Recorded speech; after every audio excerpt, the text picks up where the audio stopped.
YouTube, and I'm gonna make sure I'm here to shut the sound off when the thing comes up. So yeah, so Alan Isaac brought a recording from Carol, which I do not have the recording. I'm going to ask for the recording because uh, we do have it in the writing what it was said, but but I would love to have Carol reading it is amazing. So let me see. Here's that. What do I have here? Okay. Um, let's see. Are you seeing a Word document on the screen? What are you seeing on the screen? What do you mean? Are Oh, you seeing anything on the screen? not yet. Now we are. Yeah, here it is. It's up. What are you seeing? Is it a Word document? No, it's the book. Okay. All right. I'm going to switch over and put on this Word document. This was Carol Howe. Uh, and she read this on a recording on the John Mundy's Easter Sunday program. And in answer to the question that Ken asked to Helen, to Jesus, about what happened during the resurrection. And let me see if I can make this any bigger. I don't know if you guys can see it. Let's see.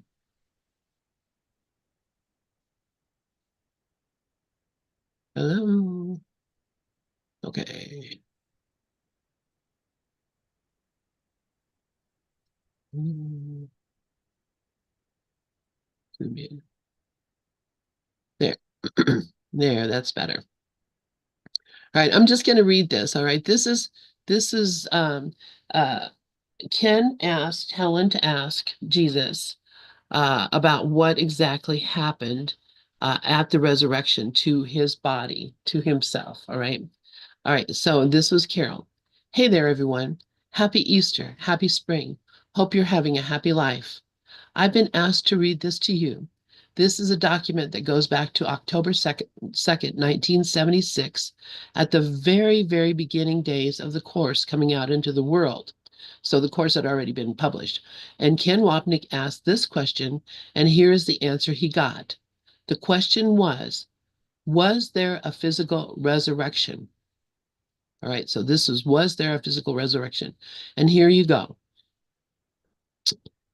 Jesus says, my body disappeared because I had no illusion about it. The last one had gone. It was laid in the tomb because there was nothing left to bury.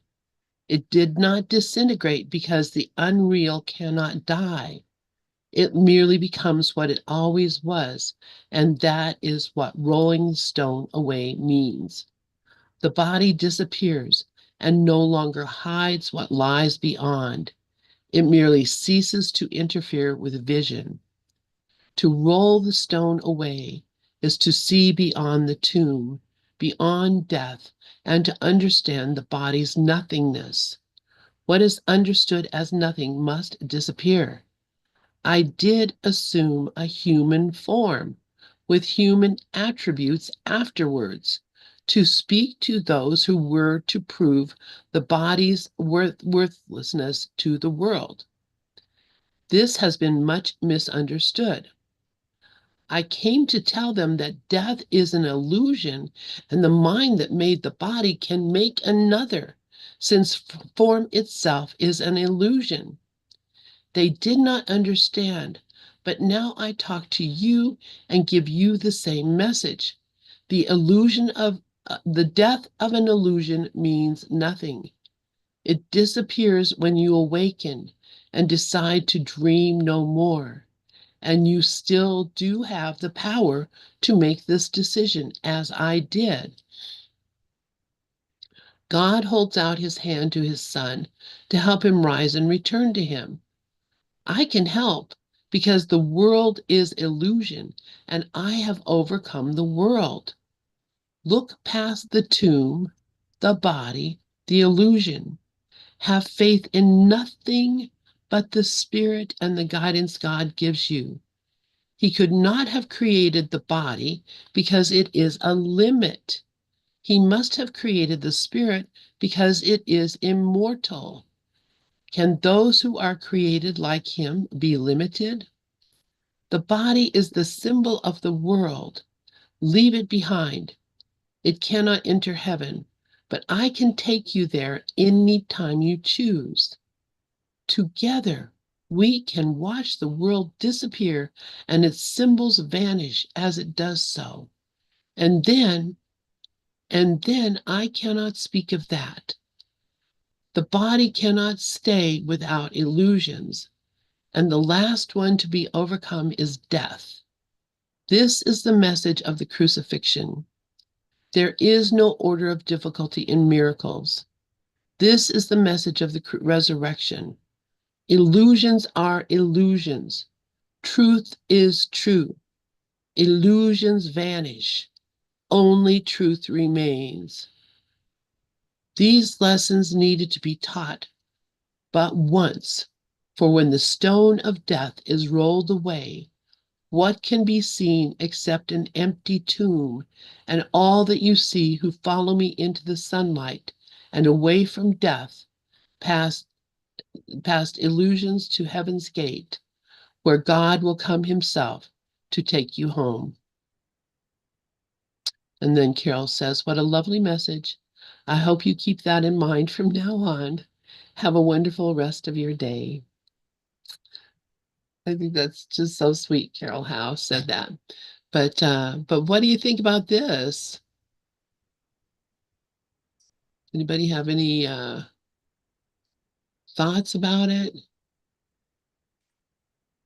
And it is exactly what he says in the Course, that he was a man who saw the face of Christ in everyone he saw, and he remembered God, but that the body was an illusion, that he was projecting the illusion.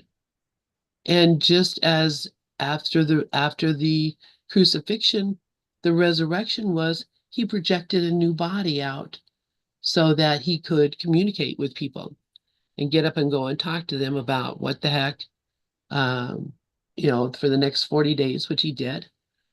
But yeah, I don't know. Anybody have any thoughts about this or questions or? Well, he projected a movie because I guess he had the power because I mean, I don't know how that would work because some beings that do get completely transcend the ego, and he was one. But, I don't know how he could have came into a body. I guess he knew how to do that. I don't. He didn't come into a body, he just projected a body. Oh, he projected another one. Yeah. Okay. Yeah, Yeah. because that's all we're doing is projecting a body. We're projecting a body right now. Right. Right. We're projecting a body right now. Yeah. So that's all he did was just, okay, here, just as he could do everything he did. Right. All the things that they said were miracles that he did, he just projected, okay, you got water here, you want wine? Oh, here you go, here's some wine. Right. Yeah. I mean, that's all he did. He had total control of the dream because he wasn't dreaming. He was awake in the dream. He was He the was lucid awake in the dream. dreamer. Yeah, that's what it. In this dream world, he was the lucid dreamer. Marcy, hey, go ahead, hon. Here I am. I love what's written here. It does sound exactly like the course. And I don't have that experience, but I did have an interesting experience I think it was last week or the week before. Um, I was talking to Keith about, the observing, and I kind of experimented with this brain stuff I've got going on, which is dizziness, which is really weird that I could do these drawings. Um, but I decided, for the best of my ability for the week, to be the observer. And what was interesting is that I was doing certain things that would have set me off normally. And then I'm in the observer role, and I I wasn't having reactions that I thought I would have. You know, the dizziness didn't come on. I have it now, maybe double fold, but at the time I didn't have it. So I was able to walk through that experience, observe it, and not even be touched by those brain issues, you know, and that is kind of amazing to me. Well, that That sounds is, like a miracle to me. Yeah, yeah, but I don't do it every day. It's like it's not only that I mean, I want to, something wants to do it. Something always is doing it, apparently. And then there's Marcy's ego that goes, hey, you're supposed to be dizzy right now. You're supposed to have trouble walking. You're supposed to have, and I watched a movie and then that set me off because I wasn't really observing myself watching the movie, I guess. I don't, like some wrong-minded thing was happening, like, oh my God, that's making me dizzy. No, it's not. But I didn't go there when I was watching the movie. Or when I could do this. I sat here and worked on this one last night while I was in group. And I'm like, how am I doing this? This is bizarre. Because that should set me off. And it's not. Other things will, but that doesn't set me off. Knock on wood and remember to be the observer. well, sure, because aren't you the one who's really in control of all of that? No, I mean, you're not like Apparently, careening down the highway of life with no control whatsoever. What? No, you have control of every part of it, even the part of, taking your hands off the wheel and letting yourself careen. yeah, So, it's not, and there's nothing wrong with that. That's how we are 90% of the time. This is the way that humans exist in the world is, we are totally out of control for the yeah. most part.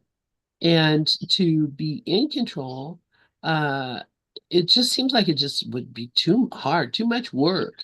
And honest to God, yes, too much work to try to control my thoughts so that I'm not, freaking out all the time. I prefer to take the consequences of feeling bad, rather than to, put in the little bit of effort the tiny little bit of effort that I have to do to be able to control myself, control my mind. But it seems like a huge amount of, to the ego, it's like, oh, come on. Do you have to do this to me all the time? Please stop making me, just stop. I just want to, I just want to have my own little way. And, you're trying to control me is just very, very irritating, and then that's how the ego is. You're trying to control. If I try to control myself and my life, the ego just gets throws a little fit. And next thing you know, I'm sneezing my head off, or my tummy gets upset, or I mean, it has a mechanism that's very compelling to control. And so, this coming to the point where, I actually, I have a mind, I have a kingdom I must rule, I have a mind, and I am the one who's in control of that mind, and I can tell it to do whatever I want it to do, because I'm not the victim, I'm the doer. So, what am I doing here? And I mean, these are conversations I have with myself all the time. I'm not telling you anything. This is what I'm telling myself all the time, to remind myself, I have a choice. Right now, I have a choice. And remembering that choice and remembering the freedom that comes from choosing that. Because, the ego is just going to tell you, well, once you start doing that, you're going to have to do it all the time. And it's going to be so hard. And you're going to have to pay attention to your thoughts. You're going to have to pay attention to what's going on. You can't just, let your mind fly free the way it wants to. You're really going to have to pay attention to things. And that's really hard. And, that's how the ego, gets you. But then the ego is like, but look at this, pay attention to that thing. Oh, look at this. Oh, how cool. What is that? Oh my God, did they do that? The ego is like, I'm paying attention to something all the time. And, I have a choice of what I want to pay attention to.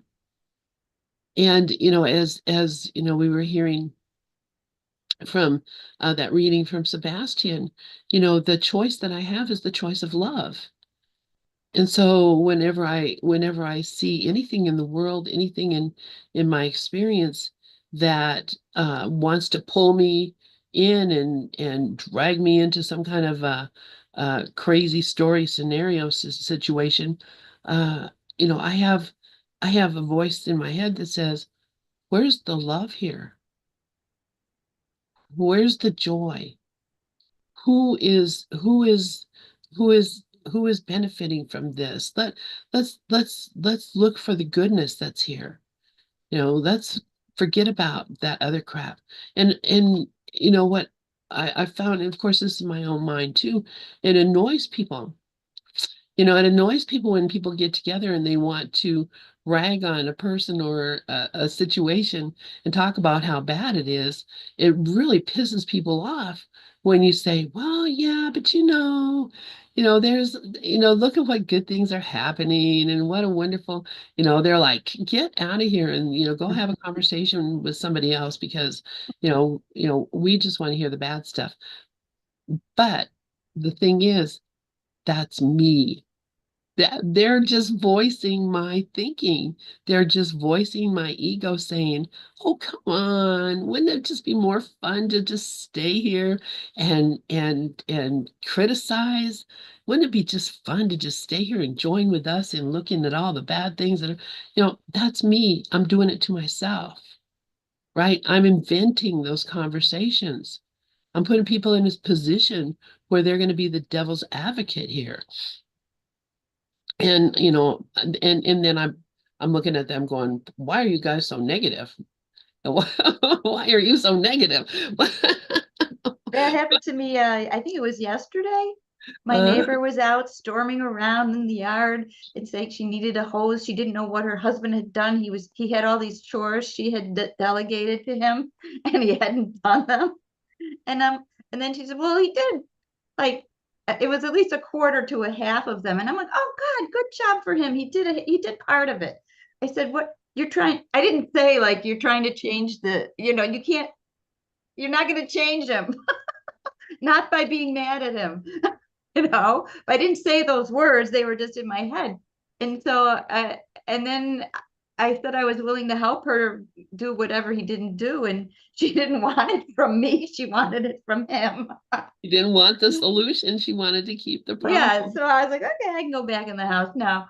But and what happened is, so my husband had surgery on his shoulder. This is the third surgery operation, twice on the same thing, because he apparently, when he was walking Wally, he put his arm up like this when Wally was out of control with leashes on him, and he's waving around like this, trying to control him in the air. You really can't control a dog without like, really, so like low, keep him low, not high. So the dog ripped his shoulder, then he fell down the stairs later after that incident. So anyway, he has his surgery. He only has one usable hand now, and I'm kind of the aide. And I walked into the kitchen, which is right outside of here, and he had his phone on super, super loud. Now I know I didn't know then, which was early this morning. I didn't, I knew it, but I didn't know it at that moment, that I could have looked with the observer and said, yes, the music is loud. It would bother somebody with a head injury. Am I the one with a head injury? No, I am not. The truth of me is not the one with the head injury. And instead I said, that's too loud. Don't you know I have a brain injury? And I'm catching, because this coming to this class puts me in line. It's like, oh, for God's sakes, you still want to hang on to that. Yeah. And why? What? I mean, obviously there's a satisfaction in like, "Poor me, what are you doing to me?" I mean, that ego just loves that kind of thinking. So Yeah. here, I got to answer this real quick. Hello, this is a pre-recorded message from Sorry. Walmart Pharmacy regarding Oh, Walmart. prescriptions you have available to refill. Have I ready? Admiral, press 1 for yes or 2 for no. This is for my daughter, who is not even in town. I'm calling to remind you that it's time to refill prescription beginning with ERE 100 units. They're so slow. To refill, press 1. Otherwise, press 2. If you would like the full... That should Okay, be. great. Your prescription ERE 100 units will be ready by 26. There we go. Avenue Walmart Pharmacy. That's all I need. You So got it. I just have to make sure she gets her medicine.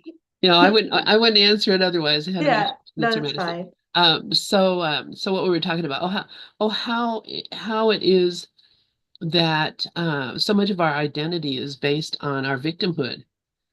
And so and it's there's nothing wrong with it. I mean, obviously, there's nothing wrong with anything we say or do in this world. This world is, you know, it's here for us to experiment around and figure things out, and not for us to censor ourselves and try to stop behaviors we don't like, and whatever that we think we're here to do, and which we think God wants us to do is stop behaving the way you are. No, God wants us to stop thinking with the wrong mind, and remember that He loves us.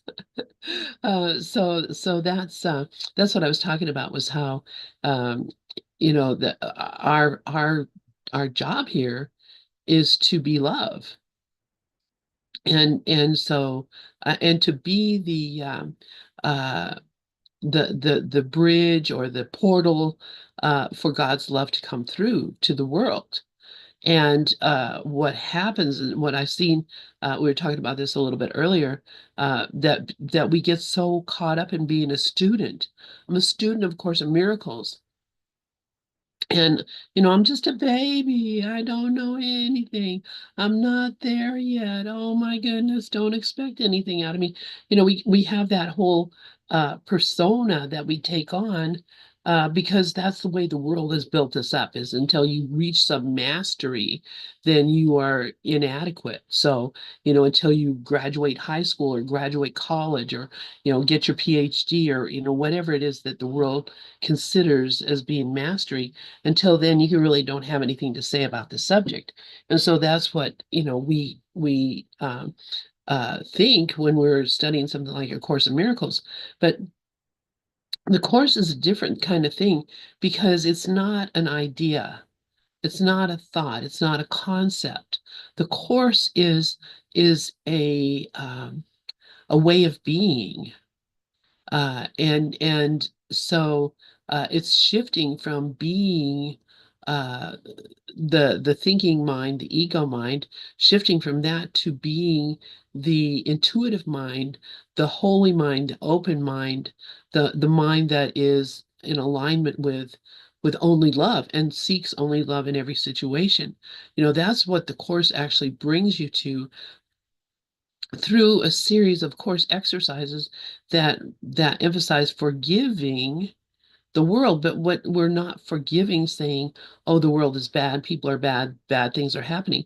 We're forgiving that I think there's something outside of heaven, and I think that there's something real that can cause harm or can cause something. I think there's something real here that can cause something, that there's some cause in the world. This is the big mistake that we make, is believing that there's some sort of cause in the world. There's no cause in the world. The only cause is in my mind. My mind is the cause of the world. The world is just a reflection of my own thinking. So that's all, what Jesus is asking us, or giving us the opportunity in the course, to explore and look and find how we are cause, how we are doing this. Because the secret to salvation is, I'm doing this to myself.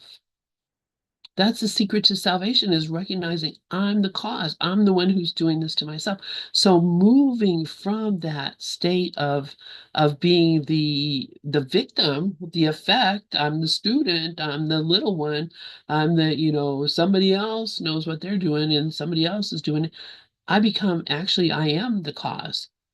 I'm responsible for the world I see, which is what he says to us in Responsibility for Sight. So, the reason I'm droning on about this, I guess, is because uh, I've just come to realize that it's really time for us to grow up and stop uh, uh, being the babies that we're so comfortable in the cradle here. We're so comfortable in this thing that just says, "Yep, you are what you think you are." Don't even bother trying to work on it because this is where you're stuck.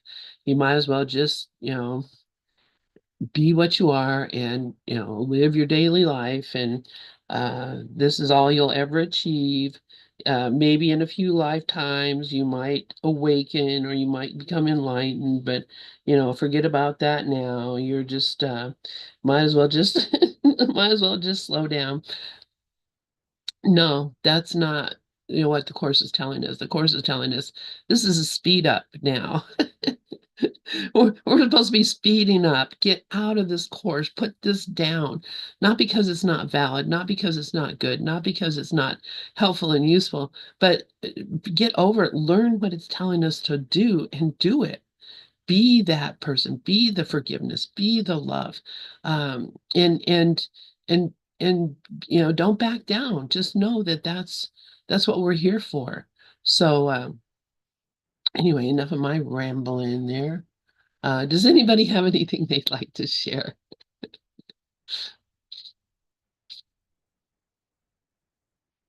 That was perfect what you just shared. Thank you, That's all Sharon. we need is be the love. That's what we are. That's all there is. That's all. Yeah, that's it. That's all there is. So let's take a look at our book after Lynn's long rambling. Um, so we're reading Never Forget to Laugh, A Personal Recollection of Bill Thetford by Carol Howe. And uh, I think I will go back. Let me move these faces out of the way. Okay.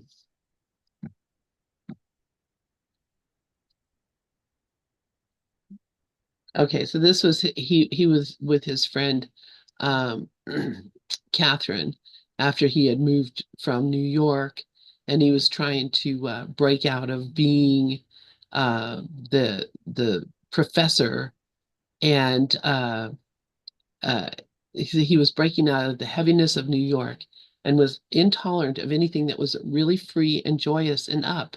He wanted a more uplifting experience and was pretty intolerant of, frustrated by heaviness in himself and others.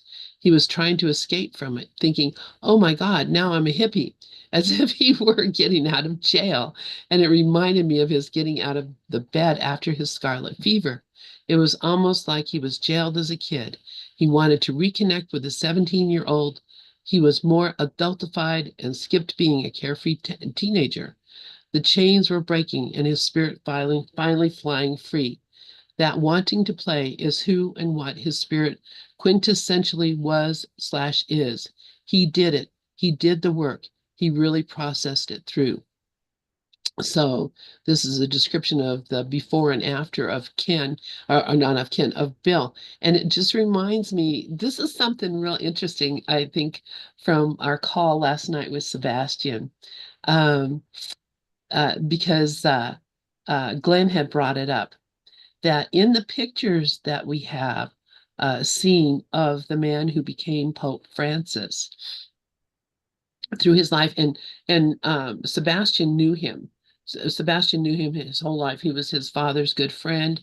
He was the headmaster at the school. His father also taught at the school, so he went to the school from first kindergarten or whatever under the man who became Pope Francis, and so the family knows him very well. And he said the entire time, his whole life of childhood, of seeing this man, never saw him smile or laugh. Maybe smile, but never laugh. Never saw him laugh. After he became the Pope, you have picture after picture after picture, video after video of him smiling, laughing, playing with children, just looking so filled with joy. And I think, and I'm sure Sebastian also thinks that, that becoming elevated in that holiness of being the Pope opened up the Christ mind in him. And he was so joyful. And what a good Pope. Oh my gosh. I just love him so much. And I'm just, I'm kind of devastated that he passed, but I know that he just went to the next, like he's just here now. And just here now, helping with the next phase of this revolution that's going on. So, and just like Bill, Bill finally broke free and he began to laugh. And that return of laughter to his spirit uh, shifted him, just like it would shift you and me. Does anybody have any thoughts that they'd like to share? Uh, Yeah, Sebastian, we love each. Sebastian is very fond of me. I'm very fond of him. We clicked, and that's why I keep talking about him because he's so adorable. I love him so much. Okay, so I'll continue reading. Neither Bill nor the rest of us can escape this very direct statement related to our quote challenging relationships. Learn this and learn it well. This is from the course. Learn this and learn it well. For it is here delay of happiness is shortened by a span of time you cannot realize. You never hate your brother for his sins, but only for your own. Whatever form his sins appear to take, it but obscures the fact that you believe them to be yours and therefore meriting a just attack. So I think this is wonderful too. Jesus pointing out that whatever I think I've done, I projected out.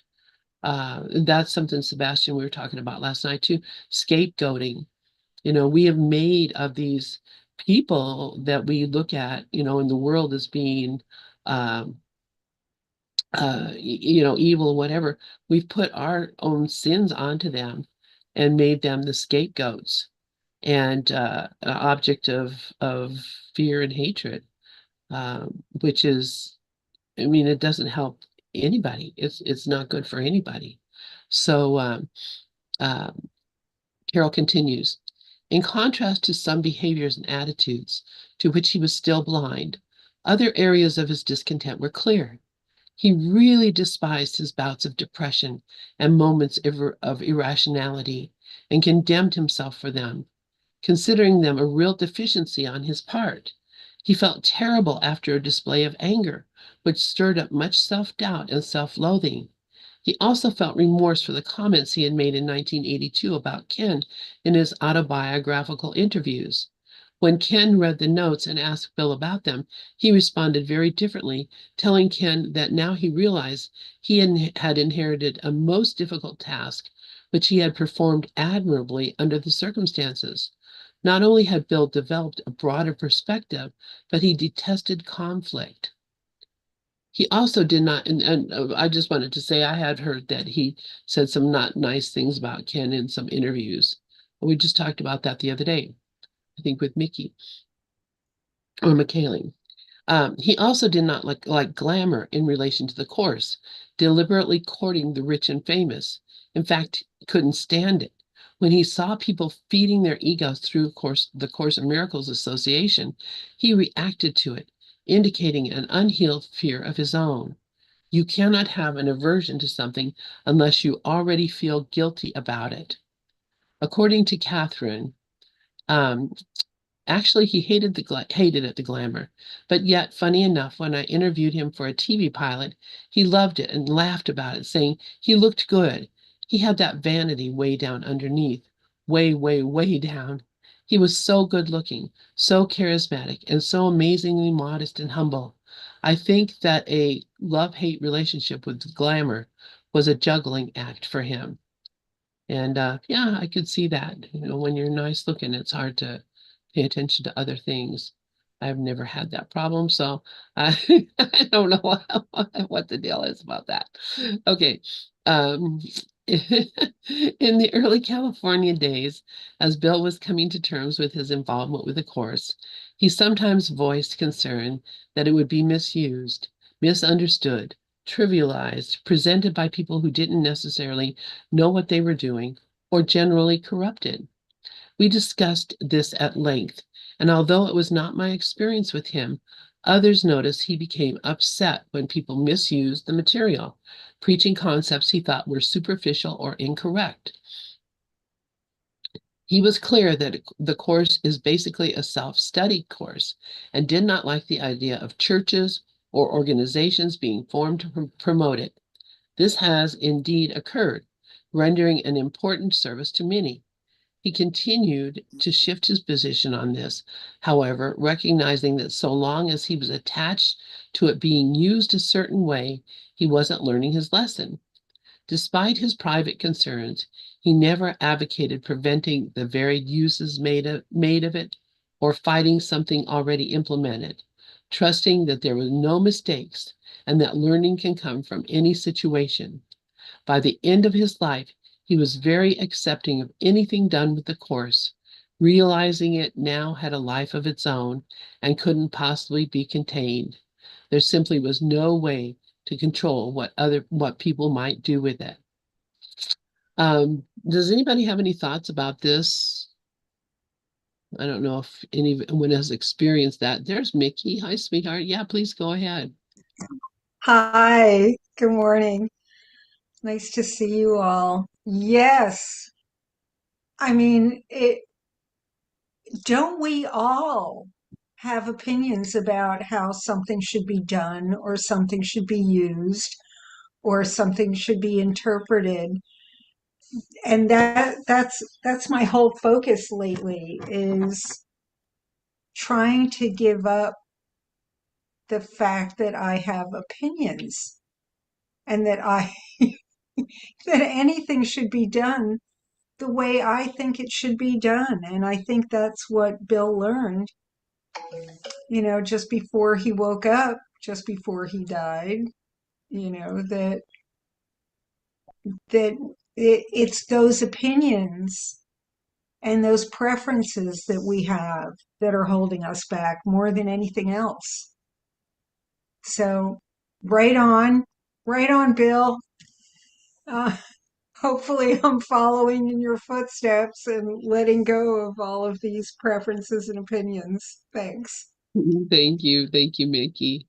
Yeah, I'll tell you what, that the insistence on holding on to opinions is oh my gosh, it can absolutely freeze you up, and you have um no ability to move because you're like a dog that's chained to a chain that's barking at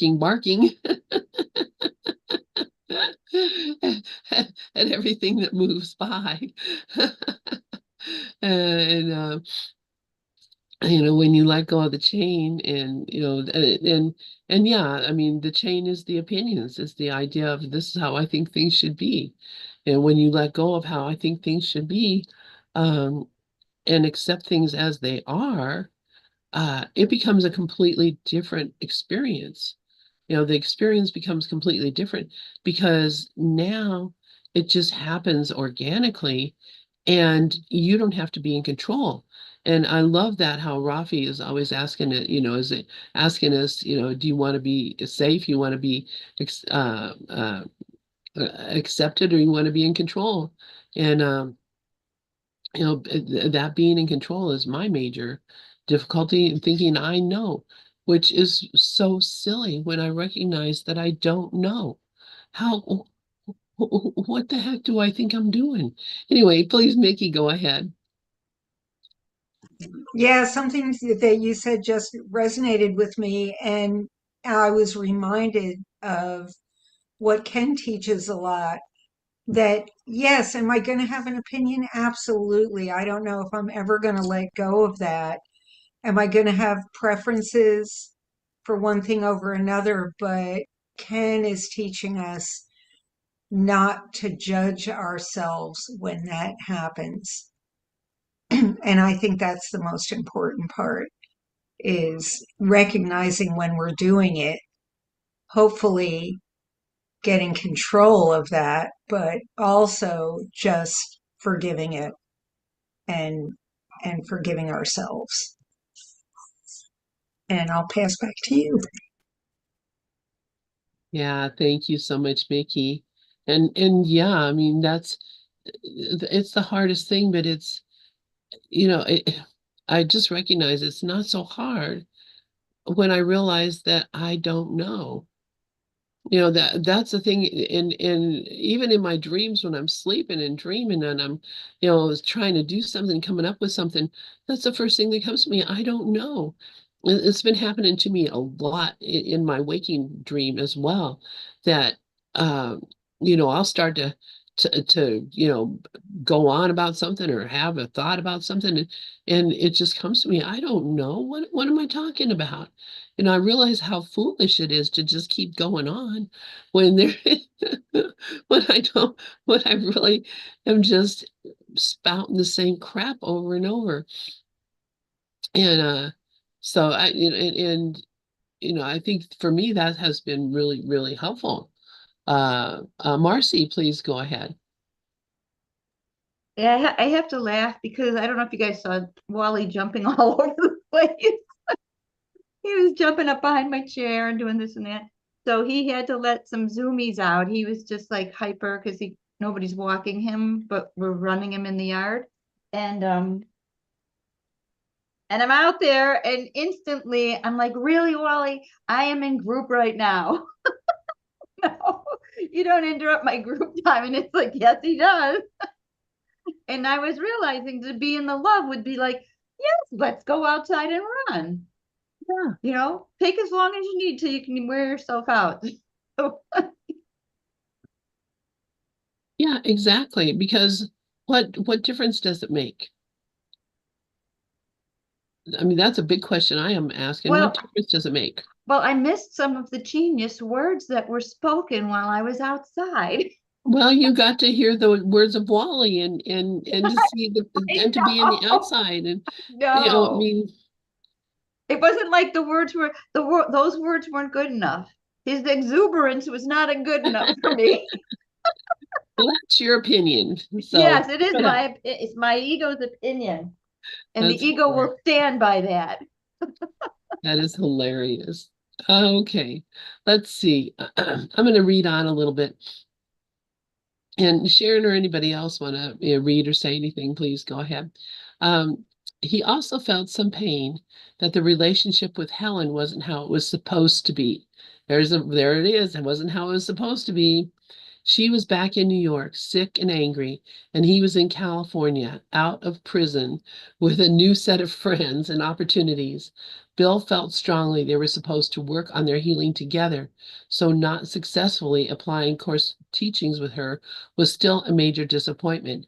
If he blamed Helen for that, he also blamed himself. And I can't even imagine that Bill wasn't in extreme guilt knowing that Helen was back in New York and that she was being so sick. And that it could very well be that, that was the purpose of Helen being so sick, was, because this is how it works. These are not things that are just happening because they're random happenings. These are things that are happening in order to change my mind, give me a different way of looking at things, and discover the divine purpose behind everything. So if Bill was sitting in California feeling uh upset every day because he felt like he was disappointing Helen, which I think on some level he had to have been, then that is going to keep him from being a happy person.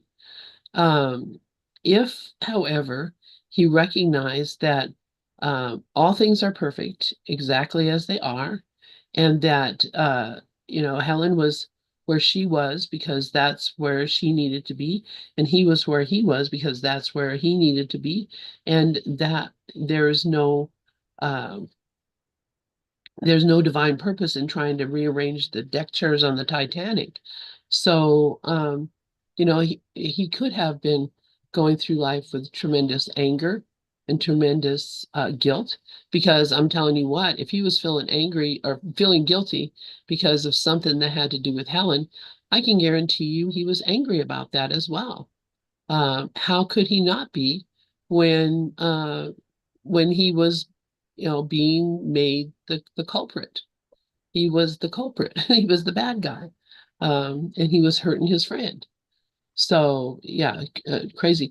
Mickey, please go ahead. Did somebody else have their hand up too? Is it just you, Mickey? I didn't see anybody else's come up, but Okay, go ahead, please, who Mickey. knows? Uh, so recently I read something, and I can't remember exactly where it was from. It might have been Liz Cronkite who wrote a thing about Bill recently, but what it said really made sense to me. And it was that the course was written for Bill, only Bill. That Helen stepped aside as Helen for a while to let the course come through her. But it was really it was talking to both Bill and Helen because it was trying to heal their relationship.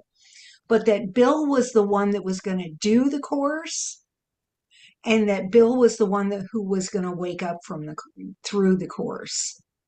And Helen, bless her heart, was the vehicle for it, but she never had any intention of doing it. And she was just a willing channel through whom it came. And I was like, wow, that makes a lot of sense because he was the one that did it, and he was the one that completely healed himself through it. And I don't know, that just it gave me chills when I read that because it all made perfect sense to me. And it was Helen's resistance, I think, to doing any of it and wanting to take part in what it was teaching that wound up, with her being ill. Um, so anyway, just thought I'd throw that in, that we might have been looking at this from the wrong direction, thinking that the course was for Helen because she's the one that brought it through. But my opinion is I think that's right. I think it was for Bill. Okay, thanks. Thank you. That's interesting speculation. I don't know how she would know that. Um, but that's it. Yeah, because personally, my opinion is that the course was made for me. The purpose of the course was True. for me. Yes. So, I share it with Bill. I'm happy to share it with Bill. But really, I'm the one who I'm concerned with doing it. So, uh, thank you for that, Mickey. Sharon, please go ahead. You know what? I kind of like agree with, I mean, I don't know either. I really don't know, but it did sound like it resonated with me. It was Liz that wrote that article. And I think it was because that was her guidance, that because she had an awakening that was very difficult. Her whole path was rather easy. I mean, she heard the Holy Spirit. She had great, great guidance. She knew the course inside out. And then about, what was it, Mickey, like maybe 8 years ago, she went into this 2 years of darkness that I haven't heard from anyone else. Maybe Regina said that she had a lot of that too. I don't know though. And so she had guidance that, see, awakening happens for all of us, but there's only one sun waking up. So Bill was probably, if you look at the teachings of Bill, a lot of what they're saying is for Bill. But again, we have one mind, so we will get this, we'll get affected by it too. But I think when Liz became confused was she had a relationship with Holy Spirit. So when she went into this darkness, she wasn't prepared for that. And that can happen to anyone, really, because we are one sun waking up. It's one matrix waking up. But I found that interesting too, Mickey. I found that it was helpful because when you look at Bill's awakening, it was so perfect. He actually completely woke up. Today's my Independence Day, and he died. Now, don't I wish that would happen to me? There was no suffering. There was nothing. Because I think anybody that fears death, I think we fear more if we're going to suffer than anything else. So I don't know. Again, I listen to everybody's viewpoints, but that too gave me chills. So maybe it is true. Anyway, thanks. Yeah, thank you, Sharon. Yeah. And like I said, I don't know because I don't know. Because I don't know anything. I don't know what anything is, and I don't know what anything is for. That's the freedom, really. That's a good thing. So I'll go on to chapter 19. Wait, what time is it? Are we past our time? We're past our time. Looky there. This morning has Helen just took notes. Helen had her wonderful moments as well. Yet we don't know, except everything is for us. Yeah. yeah. Mhm. So I'm going to pretend like I'm Well, we read chapter 15 and 16, but if you want to bring something else to the table, I mean, I'm game, whatever you want to do.